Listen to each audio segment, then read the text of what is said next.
God. Shine on these bras, stay on my job, grind with my squad, 100 racks on my car, no license at all, no 10 on that thing, nigga, cause that's how we ball. All these fuck niggas flawed, suckers and frauds. My circle so small, stick to my script and just ball.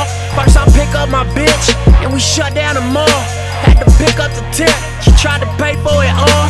Bring some yak with my plate, garlic noodles and steak. Bouncing out the ballet, with all these tats on my face. Hot town, summer in the city. Back of my neck getting dirty and bitty. Up and down, isn't it a pity? Doesn't seem to be a shadow in the city. All around, people looking half dead, walking on the sidewalk, hotter than a match. Welcome to the Bresh Crew podcast. We have a special guest today, Miami's own Kyle Alexander. I'm your co-host, Dylan Grant, along with my other co-host, Mark Gwynn. Yes, sir. First of all, how are you been staying busy, man? How's Miami? Miami, the weather's beautiful, you know. Not a lot to do right now with the whole lockdown and everything, but we're probably going to get back to it either this Friday or Monday because they started opening up. Yeah, they opened up the facility, so there's a lot that comes with that, like a lot of procedure we're going to have to go through to make sure everybody stays safe. But I got that to look forward to. Other than that, man, this iPad sitting on my piano right now. I got a piano, been trying to learn. Hey, I was going to ask you about that. Yeah, I've been getting into wine lately, trying to figure out what I like, just trying to be more sophisticated. And then just Netflix and video games, man. And then watching film. The Heat sent me a lot of film to analyze, so that's been cool. So there's so much to ask. You haven't played a game technically for the Heat yet, but you've played for the Force, right? I played for the G League team, the Skyforce, yeah. Awesome. How was your experience in the G League before you signed the two-way contract? It was interesting, it is, I've had it described to me before I got there. Someone described it to me as the jungle.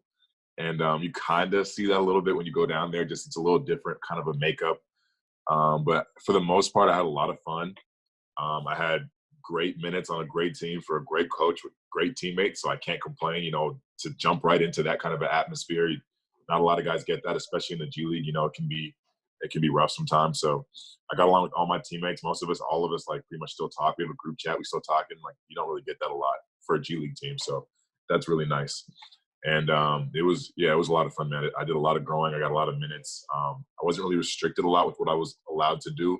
I was allowed to just grow in that environment. So I really appreciated that. All right, so speaking of teammates and stuff, I want to ask you about some of the most interesting guys you dealt with in the locker room, whether it be college, G League, NBA, whatever it is. Who are some of the most interesting guys you played with? Most interesting guys I've played with. Man. Thon Maker probably one that sticks out early because he was one of the first guys. Him and Jamal were one of the first guys who kind of like I got to see behind the scenes the work that goes into being great. It was a different type. Like Jamal's dad was really hard on him and really pushed him. And then Thon had this kind of drive. Like I remember coming into the gym in the morning for something and just seeing Thon and his brother working out like 6:30 before school. Like this is high school. So it's not like you work out before like one or two classes. Like he's working out before a whole day of like a 6.5 hour day of school. And then to come back and then we do practices and then they were doing night shooting. So, he was kind of like the first person I saw like that grind behind the scenes. And then probably my teammate, Admiral Schofield, I saw that grind again. He's a different type of dude. I did so much growing with like just learning from him. I'm pretty sure I'm older than him, and I learned a lot from him. So, it's crazy. So, just learning from him, and man, who else? Honestly, now being in this locker room with these guys, like with the Heat players, it's just cool to like see them behind the scenes. Like you see all this stuff, like the glitz and glamour of the NBA, and like all the stuff you see on TV, and like the reports you hear, but to actually like be in there and seeing it and watch Eric Spoelstra coach and watch certain guys, like how they prepare for games and practices and all that. It's really cool. So is Jimmy Butler's reputation for being like just hard on guys, is that real or you haven't experienced that yet? Uh, I mean, so I was with the team for 2 weeks before All-Star break, and then since All-Star break up to this point. So, and then in the summer. So he's definitely intense, which you have to respect. He's earned it, and I mean, he's like, I don't know if people understand this, but he is like he's a really good teammate. And I haven't even like been around, and I know that like he's a good teammate. Like he bought basketball nets for all of us. I mean, I'm in a hotel. I can't even put mine up anywhere. And he still got one for me and my other two-way teammate, Gabe. So, I mean, that just speaks to him. And, yeah, so, I mean, some of it, I mean, he is intense, but, I mean, he's a winner. He wants to win. So, I was around the same thing in Tennessee. You know, you're around intense people because it's important to them. So, For those of you who don't know, me and Kyle kind of know each other from your high school days at Athlete Institute or in Orangeville. So what was that experience like? And how old were you when you started playing basketball? I started hooping 5 months before I came to Orangeville Prep, man. No Honestly. way. Yeah, I started hooping at 16. I was just chilling. I've told the story 1,000 times, but I was just chilling at home one day. My dad had went to work, came back like 4 hours later. I was still playing Black Ops in the same bed, like in the same spot like he had left at. I was playing video games for like 3.5 hours straight. And he was like, I'm sick of this. Like, it's like, you're 6'7". Yeah, so I mean, he's watching me play soccer. He knows I was fast and athletic. So he's like, you know what? I'm signing you up for this training camp. And so I went. And the first day, couldn't do a left-hand layup. There's like 8-year-old kids who are more talented than me, and I'm 16. And the guy just told me, he's like, I had raw talent. And then I just kept getting opportunities and blessings from there on. But started playing at 16, and Orangeville Prep was a great experience because I was coached by Larry Blunt, and shout out Larry Blunt. He's at Drake University now, and I mean, I'm a kid who's had 5 months experience, and he's telling me shoot the ball, do this, do that, like just giving me the ultimate green light. But I don't even have confidence in myself at this point. So It's not like, most people, it's like they have all this confidence in themselves, but the coach holds them back or something like that. But it's the complete opposite. I was holding myself back. So he was like the first person who like taught me I had to have confidence in like my own abilities as a basketball player. And so that was an awesome experience to start off with. And then not to mention, I got to play with Jamal Murray and Thon Maker and Jalen Poyser and all these guys starting off, Tour Maker. So right out the gate. So that's a blessing. So I stayed there for years after you guys were there, and I started helping train like Ignis and stuff like that, like Brisdickus and people like that. And by far, your guys' years there was like the best high school basketball I ever got to witness. So that was something crazy. I mean, not even just the basketball, but like when I was there, I had teachers at the school because the program was going on for like I think 8 or 10 years before I got there, and so or maybe less, I don't know, but I just had teachers coming up to me all the time saying like this is the best group of guys they had, like just how we interacted with the students and like how polite we were and well mannered and just how we were in the classroom, just the best group of guys. So I've been like, honestly, man, I've been blessed up to this point. I've just been with a great group of guys everywhere I've been. So, yeah. Kyle, I want to ask you a little bit about, what are the biggest differences from transitioning from Athlete Institute and the ball there and then going into college and then the style of play from college to the NBA? Because obviously college is a little more structured and NBA is a little more freelance. Just talk about some of the differences between those transitions. The biggest differences probably for me is just like the physicality and the speed of the game, and like the margin for error. So in high school, guys, like I went back and watched a high school game a year after I left, and like I didn't realize how much we turned the ball over in high school. Like it blew my mind. Like it's just sloppy. You don't have as much appreciation for every possession. And then you go to college and it's like every possession matters. And then the speed of the game and the physicality of the game goes up a level. And then you get to the NBA and it's like the margin for error is even smaller. Like if you think about how many games in a season are decided by 1 to 5 points, I mean, that's 2 possessions. So, I mean, just the fact that every possession matters. And then the physicality again, I went from playing against guys who, maybe had 5 pounds on me to in college. Now guys have 20 pounds on me. Now I'm in the league and it's like guys have 40 pounds on me and I got to like bulk up. So probably just the margin of error and the physicality. So I remember watching one of your high school games and a bunch of people in the crowd were like muttering stuff and they kept saying like, oh, that's Joe's kid. That's Joe's kid. I think it was your first year at AI. And I was like, who's Joe? And they were like, Oh, he's like a Toronto basketball legend. Like, are you aware of this? Were you aware? Apparently, man. Apparently. No, I've been with my dad in Toronto, and we'll be like walking down the street. Like I remember one time we were on our way to it was like OVO Fest, and I got invited to play my first year of basketball, so I'm shook. So I found out I had to go play with like Tyler Ennis, Anthony Bennett, Simbular. I don't know if you guys know who that is. He's big boy. Yeah. Big boy. Yeah. So Dylan Ennis. Oh, Brooks. Dylan Brooks. My bad.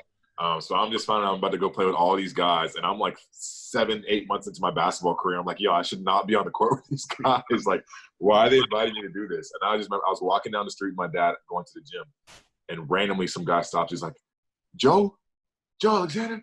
He's like, boy, then some guy's like, son. He's like, I don't know if you know how good of a basketball player your dad was when he like blah blah blah. So that's happened to me multiple times. So apparently one of my teammates, Josiah Riley. He told me his dad used to talk about my dad all the time. So apparently my dad was like really good. I'm just glad to have those skills. Maybe that's the only thing that's kept me going so far in this short basketball career is natural ability. So, man, yeah, but apparently my dad was pretty good.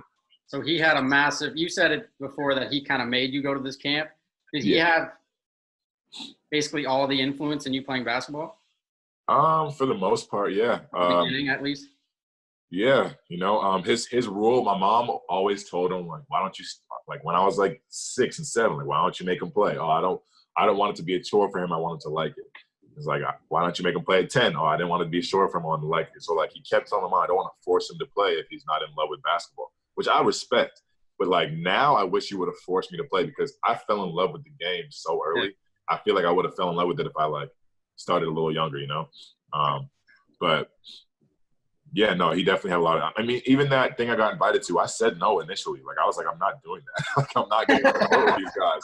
And my dad called me, like actually mad at me. He's like, you have an opportunity to play with NBA players. Like, why'd you say no to this? Like you're going. Like, he forced me to go. And so, like, I went. And I only ended up playing, like, 4 minutes total. I think I had, like, 2 blocks and a couple rebounds. I didn't score. But it's still, like, it was a good opportunity for me to, like, be with those guys, So Kyle, going on about influence and stuff, obviously your pops was a big legend in the Toronto area. Talk about some of the other guys that have influenced you playing basketball and some of the guys you modeled your game after growing up. Some guys that influenced me a lot were, obviously the guy who trained me, Bobby Allen, my coach, Larry Blunt at Orangeville Prep. Those guys were, like, big on me to start. But probably – people in my own life that I know, probably. I hope I don't forget anybody important, but just like I said, Admiral Schofield, I give him a lot of credit. Jamal Murray, I give him a lot of credit. He was my roommate the second year, and just like being around that, the dedication and the sacrifices he made in high school. Like, he didn't have a cell phone until he went to college. He wasn't like allowed. Like, he wasn't allowed to have like an Instagram account like until he got out of high school. So a lot of little things he sacrificed. I'm like, wow, this is like this is for like a game about. I see it as a game, but to him, it's like so much more than that. Like, him and his dad, it's so that influence. And then when I got to college, my coach made me model my game after LaMarcus Aldridge because that's one of the players he coached. So yeah. So like the high release jump shot and all that stuff. Like, he used to always compare me to him when he was trying to coach me. But I think now that I'm in the league and I understand that like to thrive in this league, I'm gonna have to be a role player and be really good in my role. A lot of guys who've had me studying lately are like guys like Joakim Noah and Dwight Howard, guys who are really good at certain things, like rebounding, protecting the rim, really efficient players. See, but you're a guy that can run the floor really well on both sides too. So I feel like because of that and you have a polished offensive game, your potential is even higher, right? Now, I still feel like those type of big men can fit really well in this league. I mean, I know things have softened up a little bit and there's a lot more shooting and a lot more emphasis on positionless basketball. But I don't know, I just feel like you fit in like a glove with your role on both sides of the floor. Definitely. I think something that just one of my biggest issues right now is just the weight. I just have to get the weight up so that Miami Heat in general will just, have a confidence in my ability to go out there and contribute. So. Yeah, I'm glad you brought that up too, because I wanted to ask about the culture of the Miami Heat and their seriousness about training. I mean, the Heat have this reputation, especially Pat Riley, about guys staying in up up top shape and everything else. I mean, does the Miami Heat's reputation precede itself in that sense? Definitely. Not exactly sure what the word "precedes" means, but they definitely live up to the. They definitely live up to the hype. What's crazy is I didn't really know about it because I'm new to this. So honestly, my basketball knowledge goes back to like 2013. If it happened from 2013 to now, I know about it. Anything before, like I have to like watch documentaries and like research it. Honestly, like I'm just being honest. So I wasn't really like really big into basketball like that until I started playing. But definitely, all this stuff you hear, like it's not as crazy as people make it sound, but they definitely do have standards, and you need to live up to those standards. Like there's a conditioning test before training camp, and my bad, and you have Fortnite invite. yeah, and you have to pass. You have to pass the conditioning test to be able to contribute or to participate in training camp. And then there's body weight and body fat tests every Monday, and there's a bunch of different things that you have to that they believe that if you're in world-class shape that you're in your best ability to be successful, and I think it's true. So I'm glad to start here. I think Miami does a great job with your position, specifically in developing like the center forward kind of position with like Hassan Whiteside, Bam, and now you. What kind of makes their organization different in developing specifically big men into what they are now, and like taking them to that next level? Well, first of all, I got to give credit to the coaching staff. They have incredible player development. And I mean, if you just look at like Duncan Robinson and Kendrick Nunn, I mean, Kendrick Nunn came off the bench for a G League team last year, and they saw like something in him. Yeah, I mean, he had a great season, but they saw something in him and they signed him. And now he's like in talks for Rookie of the Year. Like that's incredible. Like that's incredible to make that kind of a jump. So, but yeah, definitely. I think it's the summer. They take a lot of pride in the off season.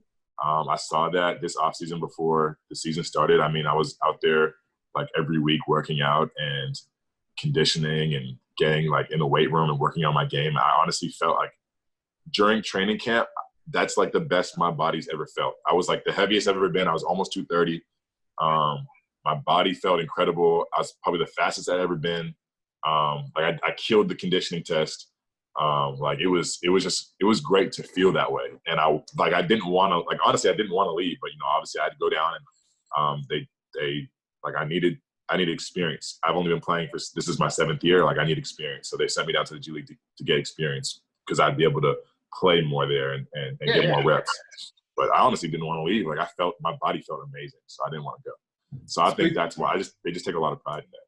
Speaking of experience, Kyle, another guy I want to bring up on the Miami Heat, Udonis Haslem. I feel like he's one of the OGs. He's, a 3-time champion, has been through it, has been in the league for what feels like forever at this point. Talk a little bit about his influence on you and just being around him, what he's like.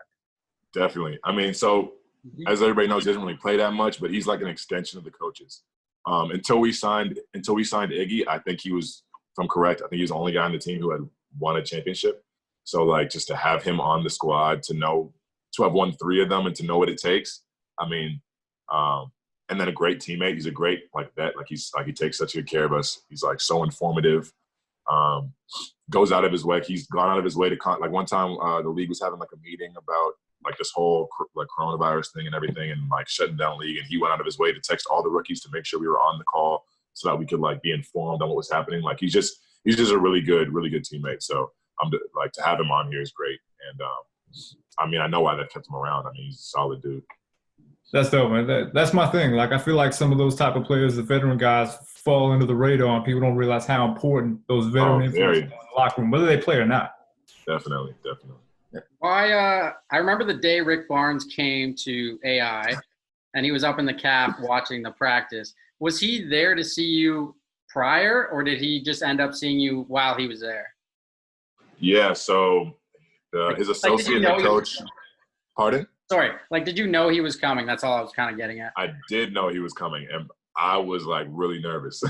But his associate head coach had come to watch me play at a tournament in North Carolina.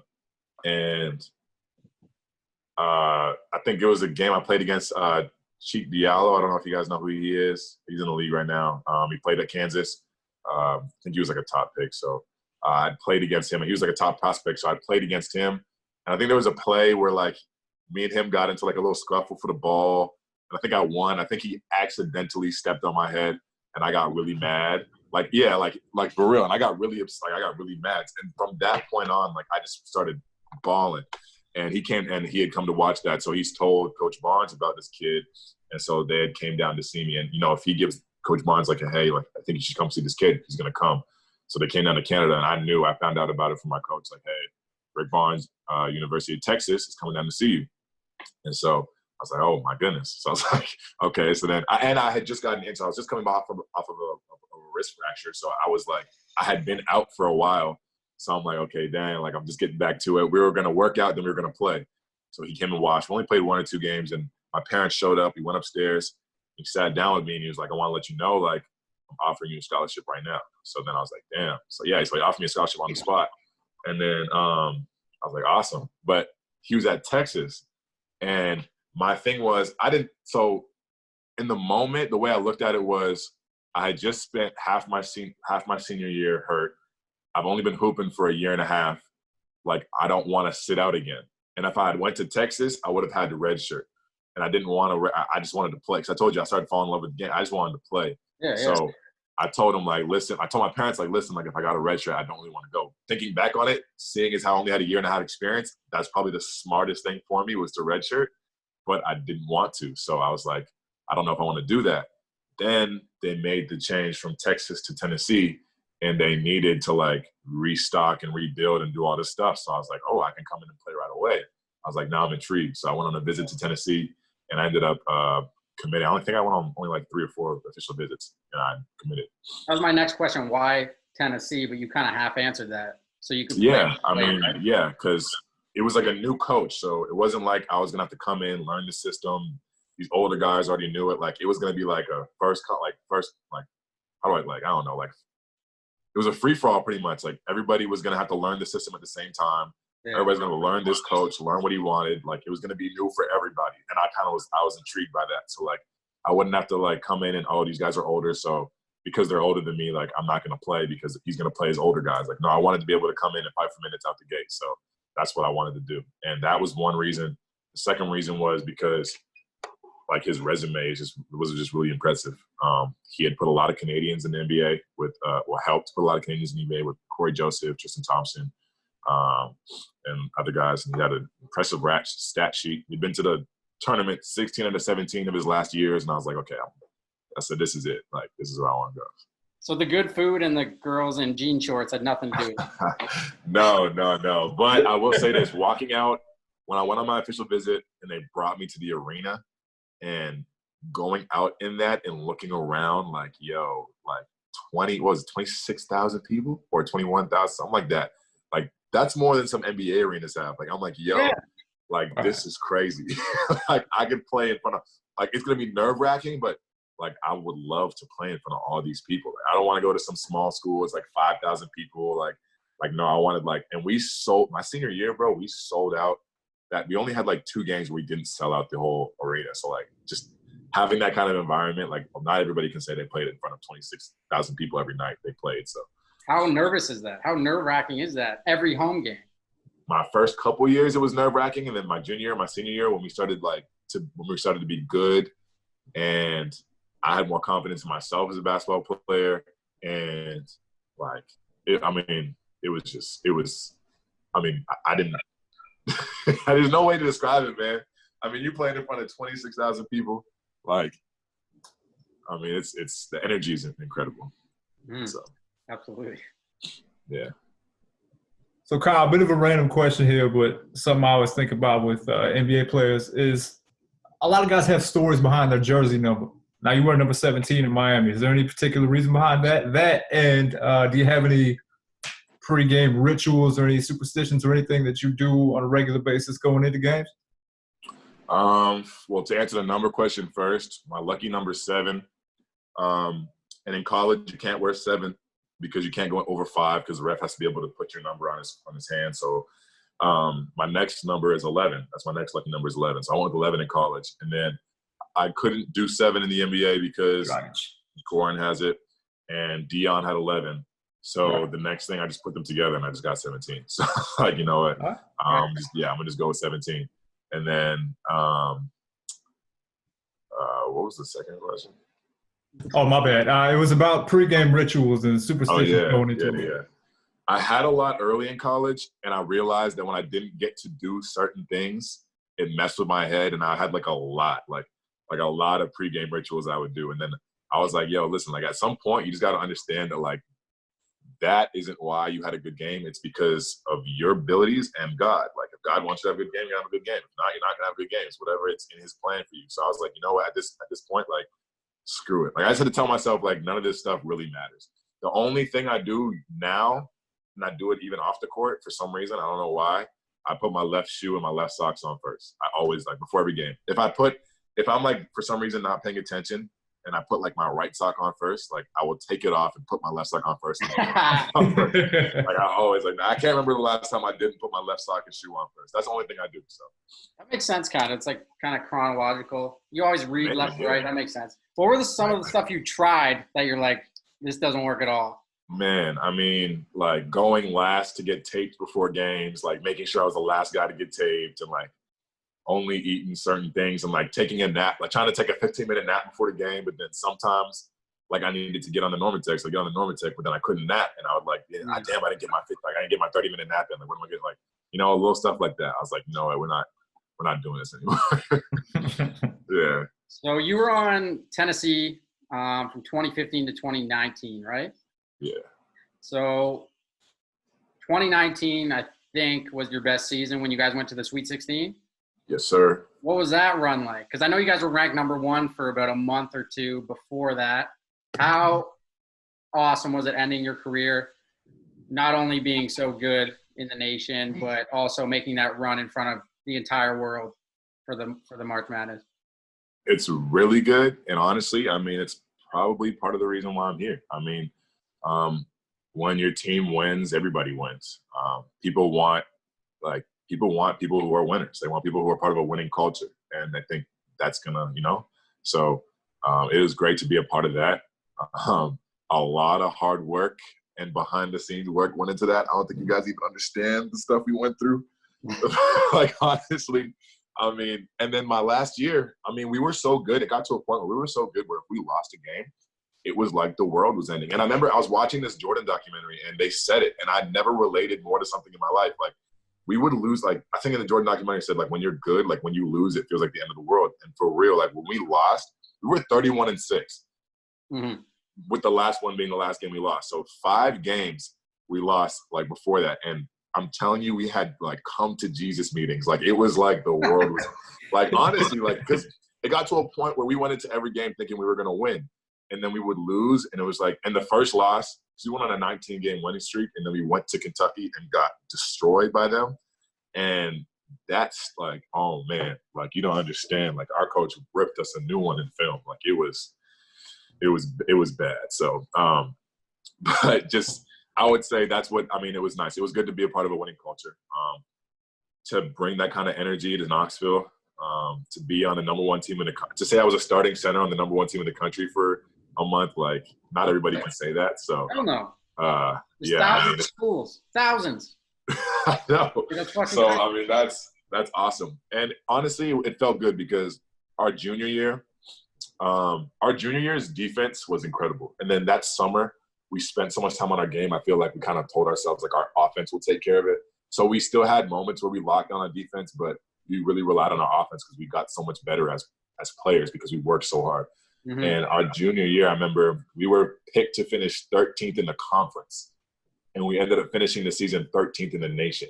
Yeah. And that was like, I mean, we were making jokes about it all the time, like, oh, they weren't wrong. I mean, we did finish 13th. They just got the wrong thing right. So, yeah, I mean, honestly, I mean, it's something I'll be able to tell my kids about. Like, I was on the number 1 team in the country. Like, what do you mean? Like, so it's awesome. And your senior year, you had a star-studded kind of line. That starting lineup was like star-studded. I think 4 of the 5 of you are in the league now. With like Emerald, Grant Williams, Jordan Bone, who's on Detroit now, and then you, and then there was one other guy.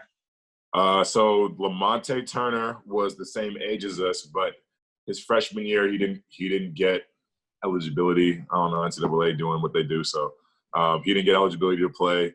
So he had to redshirt his freshman year. So he got to stay last year, but then he was dealing with some shoulder stuff. So he ended the season early to have a chance to fulfill his dreams, which I completely respect.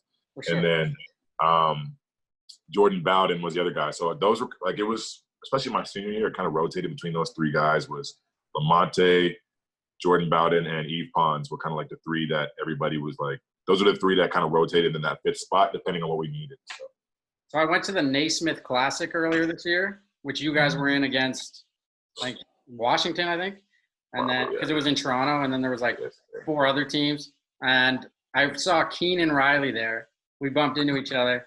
This guy was decked out in fucking Tennessee gear, head to toe. Yes. I was like, who are you here to see? And I was like, oh, he said I was just repping Kyle. So you came up and we talked about you a bit.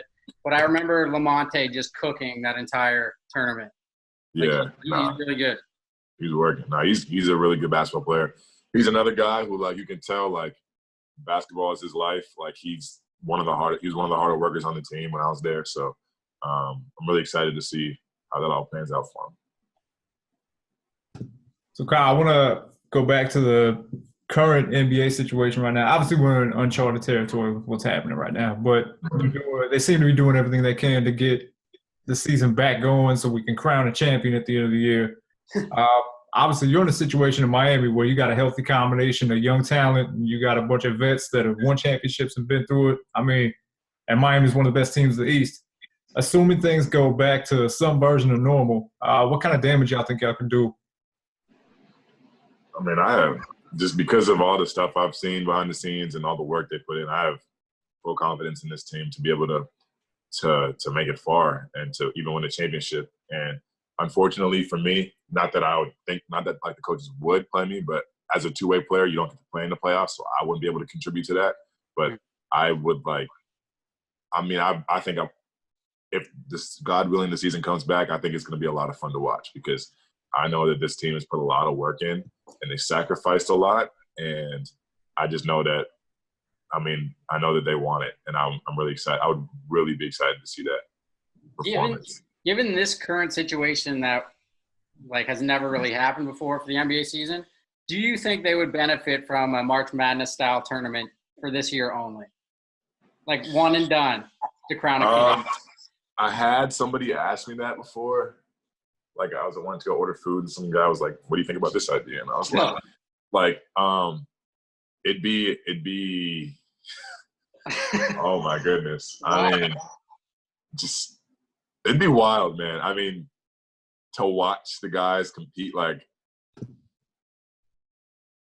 well, first of all, if you're gonna do one game, I feel like more teams should be in the playoffs, like to make it like a bigger bracket so you play more games. But I mean, the intensity that you guys would see, like you have one chance. Like it's this. Imagine college basketball with like, not to knock college basketball or anything, but just with more talented players, like, and more like, just imagine that, like, it'd be crazy. Just the intensity that you would witness in one game, like, I mean, and it would suck too because anybody.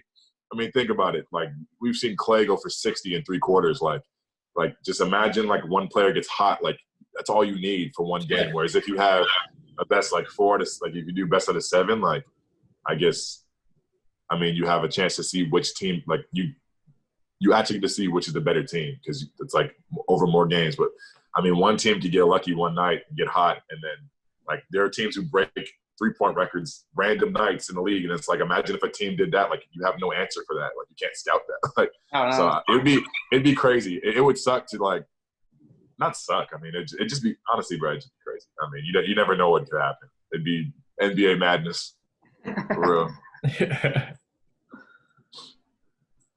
Yeah, they might put like an asterisk on that title if they did. Maybe. Like they didn't earn it. A healthy LeBron would be kind of fucked up for the rest of the league. One game. So your career at Tennessee, you had 185 blocks. Where does that kind of tenacious ability to kind of seek the ball out and stop plays and protect the net come from? Or do you work on that shit constantly? Man, that was one of the first things I realized I just was naturally gifted with. Just Honestly, like I had been on one team before that, and it was in grade 9, and I was on the team, played maybe 30 seconds. I remember one of my teammates, his name was Malik Campbell. I think he needed a Band-Aid. So the coach literally, I was on the team strictly for intimidation. I was like 6'1" in the 9th grade, taller than everybody. So he literally just had me on the team. I went in one game when he needed a Band-Aid and came out. So, I mean, honestly, for me to just be good at that is just natural ability, honestly. It was just one of the first things. I remember I went to Orangeville Prep on the first day. They had like the first day everybody came together. We scrimmaged just so everybody could play. Yeah. And I mean, I was just throwing everybody's shot. Like I probably had like in that 1.5 hour little scrimmage, I probably had like 30 blocks. Like it was crazy. I was just throwing everybody's shots. So like that was just one of the first things I just realized I was naturally good at. Just my timing was shot block. Hardest stat to get in NBA and like in basketball. Sorry, not NBA. Yeah, like in my opinion, the 5'9" kid who can't jump. It's the hardest stat. No, I mean having a 7'5" and a half wingspan definitely helps. But just natural timing, man. That's one of the first things I just realized I was good at. So it's one thing that I knew I could do was block a shot. So you talked a little bit earlier about piano. How is that going? Man, it's really simple and really freaking hard at the same time. Like it's so complex. Like I'm trying to seriously learn. Like I'm trying to learn like I have all the like C, D, E, F, G, A, B, C. Like I have all that written down on the bottom, and then I've been like watching videos, and it's like it seems like the way they make it sound. It's like you look at a piano, you think it's complex, but it's really simple, and then they explain it. It's like that sounds simple, and then you try to learn. It's like this is hard as hell. So I don't really know, but I've got a few songs down, but that's about it. Okay. So could you be the next Jonas Brother, the first Black Jonas Brother? Are you on the if they were looking for one, yeah. I actually love their music, so I'd be down. They're sick. Burning Up. Still slap. Big time. I'm trying to be the next John Legend, though. Fire. Yeah. All right, so going back to in-game situations, Kyle, who are some of the best or worst trash talkers you played with and against? Admiral Schofield. I know I bring him up a lot, but man, if you live with the dude for 4 years, you're gonna get to know him, and play with him for 4 years, you're gonna get to know him. I mean, that's just how he gets going. Like he thrived in it. Like he would love for an opposing team to talk trash, because he's like, when you started talking to him, it was like almost like, okay, you done messed up. Like I'm more of a dog than you, and you just gave me a spark, and I'm about to kill you. So it was like, if I knew the other team was trash talking, I knew we were about to get into a gritty game, and I loved it because we thrived in that situation. Because I mean, that's what Coach Barnes coached us to be able to do. And so him, Jamal Murray is a special type of trash talk. It's like he's gonna let you talk, and then he's gonna destroy you with his game, and then at the end he's gonna say some smart stuff. It's gonna make you angry. Like you can do all the talking, and then he's just gonna go into this zone, and it's like I'm unstoppable. And then he's gonna have like little remarks, like he's the type of dude to like pat you on the butt and be like, "That was good. That was a good try." Like trying to stop him. Like that was a good effort. Like, and then like just do all that. Like he's like he'll get under your skin because he doesn't really like his game. Like he doesn't really need to do a lot of talking. Like his game is the talking. So those two guys stand out a lot for me. No doubt. He's definitely one of the guys. Jamal specifically, he's one of the guys I like to say is an asshole in a good way. You know, like he's somebody that'll get under your skin a little bit or whatever, but you love to have a guy like that on your team because he's going to go out there and barbecue anybody. Definitely. But I love that kind of player. Did you expect to make kind of, I don't know how close you are to them still, but did you expect to make friends like Jelani and Josiah and Jamal, all at, and Alonzo, all at kind of Orangeville Prep, or was that something you didn't even consider happening? Man, growing up, I didn't like change, so I wasn't even going to go. And then my dad gave me I went on a visit. Bro, it all happened so fast. Like, Coach, like Larry Blunt came to watch me play one day. The same day he offered me a scholarship to come. So then the next day I went on the visit. The next day I commit, like told him I was coming, and then the next day school started. So like, that's how fast all that stuff happened. Like the next day was like it all happened within a week. Like, so I didn't and then I didn't want to go. Like I hated change, so I didn't expect to make friends like that. No, I kind of just did it because I wanted to see how far I could take this basketball thing. And I mean, those are my brothers for life. Like we've been out of school for 5 years now, and I mean, we still talk every day in our group chat. We play video games together every day. We have like group FaceTimes like once a week. Like one of my friends actually didn't have a PlayStation, and we all have PlayStations. So we actually all like pitched in and got him one. Like that's the kind of brotherhood we have right now. So I didn't expect to have that, no, but those are my brothers for life. And I mean, yeah, it's crazy, man. The relationships basketball will make for you. For Yeah. real. Yeah. Changed my life. Absolutely. You guys were like the Fab Five. I remember. Thanks. I went from pushing carts to the grocery store to like calling them and being like, yeah, so I can't come. I think I actually like, they didn't actually fire me. I didn't quit. We kind of just had a mutual agreement that like we were just gonna stop. Like they're gonna stop making like shifts for me because I was trying to do both, like work at a city who was like an hour away because I would go home on the weekends. Oh, Sometimes we would have tournaments on the weekends. So like I worked every Saturday and Sunday, so I had to like call them and be like, hey, I can't come in this weekend. And at some point we're like, listen, man, you just go be great. And so I did. I just went and like stopped working there. But you guys were I like went from the tournaments almost every weekend at one point. It was yeah. When especially when Don got there, like when all that hype started building around our program, like every practice we had a Division I coach in the building. Every game we had coaches in the building. I mean, there's a lot of hype. We had like cameras following us around. Did like a documentary. Like it was crazy. So, what was your like the best part about that prep school, and what was something that like you wish it could have been kind of better, or like because I remember Jelani specifically saying it's like prison. It's like a prison. I was like, okay, in a way, like to a high school kid, especially depending on how you were raised, it can feel like it could have felt like a prison at sometimes. I mean, we lived in the cut. Like it was like a 15-minute ride from the gym to the from the school to the gym, and then it was like a 15-minute ride from the gym to where we lived. So it was like we were in the cut. Like I swear somebody could have came and murdered all of us and they would have got away with it. Like we were in like for real, like in the bushes. Like it was like this old motel that they renovated for us all to live there. And then like the water smelled like rotten eggs. Like, but apparently that was the sulfate. I don't know if I believe that, but I'm gonna go with that. Like it was just crazy, man. Like and what's crazy is like I know that kind of sounds bad, but like it was the best 2 years of my life. Like I would give anything to go back and experience that again. Like just like it was just honestly, man, it was but to answer your question, the best parts about it were like just being together all the time. Like we'd wake up at 7 a.m, catch the bus. We'd all make sure everybody was up because if somebody missed the bus, the whole team had to run 20 suicides. Like we wouldn't practice, we just ran 20 suicides. And we did that probably 4 times. Like that's how like I got good at just running. So like we ran 20 suicides. So we like all would like check up on each other, make sure we got on the bus. We'd be at school all day together, come home, do study all together, practice together, eat together, then go home, live together. Like we were together 24 hours a day. Like it was crazy. So like we were just together, man. One thing I'd say I would change though is just a little bit more freedom. You know, they were really big on just because especially Jamal and his dad's influence on the team, just wanted to make sure everybody stayed really safe and just smart decisions were made. So as a young kid, you wish you could have had like more freedom. Like maybe like every Friday night they let us go like to the movies or something. Like just go girls like on our like bring some girls to the movies, you know, like or go to like a party or something. But that wasn't gonna happen. But just little things like that. But looking back on it, we didn't really need to do that stuff. But back then, you wish they would have let you do that stuff. So it was a good call on their part. You need that Dennis Rodman release every now and then. Just give me a weekend in Vegas, man. Let me go. Man, that's so much to ask for.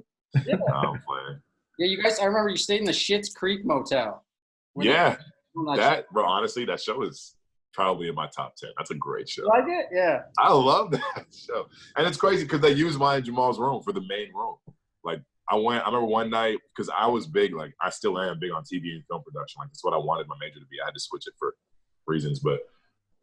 So I remember I talked Larry into letting us like getting permission from the people for us to like come and watch them film. So we went and watched the scene like being filmed. And I remember like them going into mine and Jamal's room and I was like, bro, this is so awesome. Like they're filming a TV show and the show's actually really good. Like, I don't know if you watched it, but the writing. I actually worked on the show too. Oh, wow. But yeah, me and Mark actually have a production company. So if you're interested in being in a film we make, I'm so down. Let me know. My acting skills are top notch. Man, that's a bet, man. Shit. Nah, for sure. So down. No, I don't know. Have you watched the show?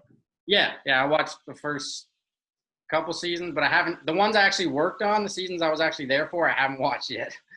Oh, for real? Yeah. No, brother, the acting is really good, man. Yeah, good. Acting is really good. But yeah. Kyle, I got one more thing I want to ask, man. So at the end of the day, however things play out with your career, hopefully good, stay healthy and everything, of course. But what do you want to be able to say about your impact on the game at the end of the day? Like, no matter what happens, what do you want to be able to say about Kyle Alexander?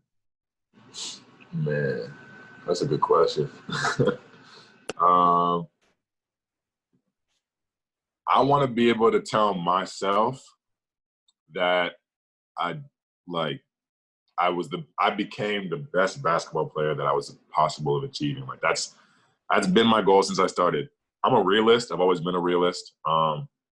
So I know that like the odds of me being like Michael Jordan status after only playing for 6 years, like probably not there. But I want to be the best basketball player I can be. And with the talent God's given me and the body that God gave me, I know that could amount to great things if I reach my potential. So I really just want to reach I want to, at the end of the day, just be able to say like, this was like the best player I could have possibly been by the time I'm done playing, And so that's why I just strive to get in the gym. That's been my why so far, like as to why I'm able to just grind through the stuff that we went through at Tennessee and to keep pushing now. Like I just want to be the best basketball player I can be. And then I just want to be a positive role model for people. Like it'd be a great story. Like a kid starting at the age of 16, like, why can't you do it? You're 12, like you have 4 more years than me. Why can't you do it? Or like you're starting at 6. I don't care if people tell you, like if I started at 16 years old and I had a however many year-long career, whether that's NBA, overseas, whatever it is, like if I started at 16, why can't you start at 16 or 14 or 12 or 10, just be a positive role model for that. And then for Canada, and then also use my platform, for my religious beliefs, just to spread the word of God and everybody know that I didn't get here alone, how everything happened. Like I told you, everything happening in the week span that it did, it's not a coincidence, it's God. And for me to end up here right now, like it's God, it's not me. So it's not a coincidence. So just being able to share that story with people would be awesome. To quote Coach Rick Barnes, he says, you have one of the biggest hearts he's ever like seen in any individual he's ever met. Where does that kind of charisma and love and kind of optimism come from? Is that from the way you were raised, or are you just always born with it? Because 100%. Just from knowing you, except for when you're doing suicides with Larry Blunt, you're always smiling, like always smiling. Yeah, I mean, how I was raised, man. I was raised by two parents who taught me that none of this stuff, like, I mean, my dad was a cop, so he's retired now. So just sitting down and hearing stories with him about just like a lot of different life stuff. I mean, it's just, bro, none of this stuff is guaranteed for real. And then just knowing that it could all be worse. I mean, think about it. Just like, I'm not trying to be depressed or anything, but like, with like, hold on one sec. I killed the moment. No, but just, I was raised, man, just raised well. Raised by two people who just taught me that none of this stuff, tomorrow is not promised, and life could be a lot worse, so just enjoy it. And I was raised in a Christian household, and yeah, man, it's just how I was raised, and just my makeup, Yeah. I'm just happy, and that's why I want to, like, I kind of want to make it just so that I can show people that, like, you don't have to. I don't know. I just want to act. I want to make it so I can act a little differently, Just be me. Just be me and show people that you can just be you and not care. So you be a role model. Facts. Mark, any more questions?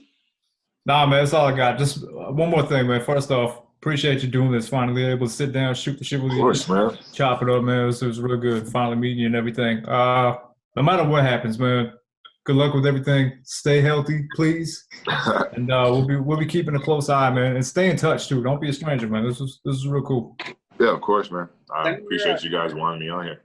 Send me your shirt size and stuff. We'll send you a little care package. Yeah. Just like some apparel and stuff that we have. And whenever you're back in Milton, are your parents still there? Yeah, Whenever you're back. Bro, my whole family's there right now. I'm stuck here, man. I called my mom yesterday thinking she's gonna be in the bed. The whole family was at the dinner table. I was like, damn, man. Man, I'm missing on some prime family time right now. But hey, man, it's part of it. Happy to be here. She wrote a book too, right? Yeah, she wrote a kid's book called The Magic of Basketball. So she's really proud of that. Nice. That's amazing. Yeah. All right. Well, thank you again for everything, man. Appreciate it. Thank you. Thank you guys for having me. No worries. Yeah, man. Appreciate you, man. Thank you, Brody. To know more about Kyle Alexander, follow him on Instagram and Twitter at KyleJamal4. To learn more about Kayla Alexander's children's book entitled The Magic of Basketball, purchase it now on Amazon. Check y'all later. Thanks for tuning in. Ba-ba-ba! Thanks for watching. Since you're here, why not take the time to like the video, subscribe to the channel, and ring that bell. Also check out Bresh Crew on Spotify, Spreaker, TikTok, and Instagram. And that's all I got.